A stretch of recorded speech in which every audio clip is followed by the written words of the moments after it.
The whole idea of German New Medicine is that when our mind can't handle a challenge, not because we're weak, but it's just new, we haven't experienced it, it's overwhelming, it's shocking, it passes the burden onto the body to carry until the mind finds a way to resolve it. And so the more resilient we can become in responding and kind of moving with the flow of life's challenges, the less weight or burden our body will have to carry. There are two things I like to advise people before they dive into German New Medicine and freak themselves out and slam the book shut and say, I don't want to know anything because I'm scared. The first is that every human on Earth is daily having little conflict shocks that are buzzing in their brain. And it may be resolved quickly enough that the full burden of it never goes to the organs, so they don't develop a symptom or get a diagnosis as a disease. So your body is constantly perceiving, responding, adapting, repairing, perceiving, responding, adapting, repairing. It's just how we go through life. New experiences, unexpected events, or daily routines that trigger memories. So the goal is not absolute resolution of every conflict and then remaining conflict-free for the rest of our lives. Like I mentioned, the goal and what our biology pushes us to do is each time we're confronted with a conflict, the body gets louder and louder, which forces us to ask the big existential questions or shift how we show up, or let go of relationships or circumstances that are no longer serving us, so that we're always kind of like up-leveling ourselves, our personality, our brain, our resiliency, our capacity for life. And if we respond to the body with that kind of attitude, we will get stronger and stronger, and that will start to be reflected in our physical body. What happens though, when we look at it from a trauma-informed perspective, a lot of us aren't aware of this process. So we keep repeating the cycles. We maybe experience trauma or abuse in childhood, and then we choose a romantic partner and we replay that abuse. And so we just keep perpetuating cycles. We keep perpetuating symptoms. And it's not a personal failing. It's just we're not aware of what's going on. And so we really spiral and we get sicker and sicker because we keep choosing the same path in life that keeps leading to the same result. So German New Medicine is an understanding of our biology that's an invitation to say, I want to do it differently now. I don't know what that's going to look like, but I understand that my body is saying you need to make a change.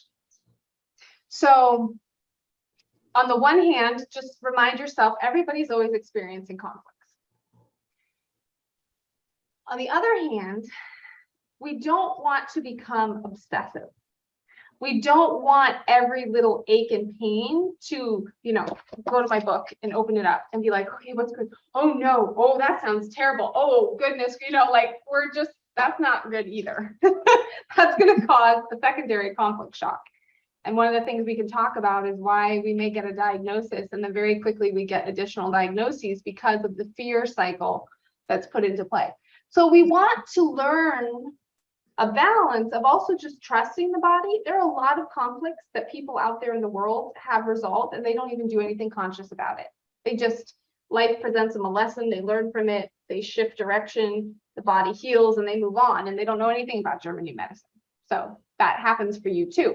But what this program is good for, if you have some of those really stubborn patterns that result in stubborn symptoms, you need some professional help at times or support of a group like this to really root it out and understand, like, how do I keep repeating this?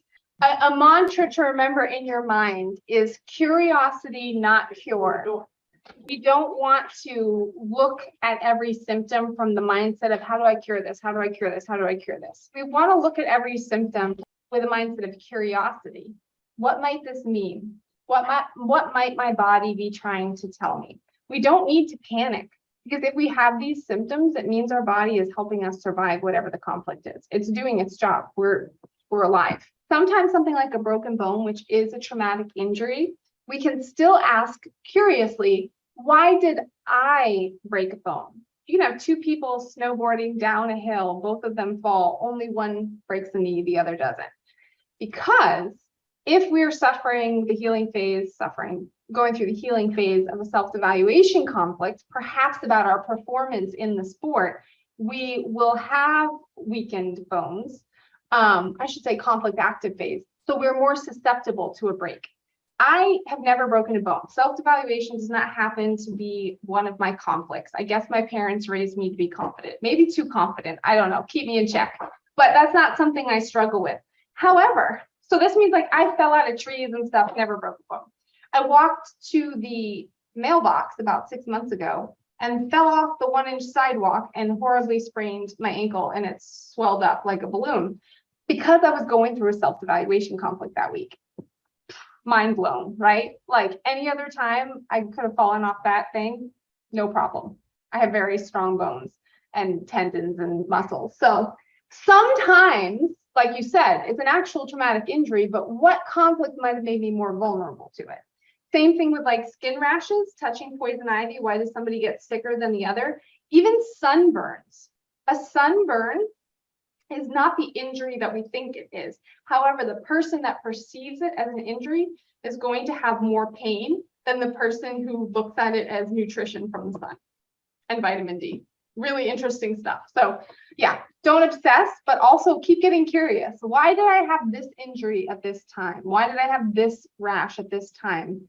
You know, more or less than another person who might have also been in the sun or touched the poison ivy. The comments I get a lot from people with realizations like that is like, well, I don't want to blame anyone. I don't want to blame myself, you know, like, especially if our kids are involved. So again, curiosity, not cure, not condemnation. You did this to me or I did this to you. It's all of our bodies trying their best to behave as they were designed, which is to survive the environment and circumstances that they're exposed to. And we don't have control over that much of the time, you know, so we just try to work with the body.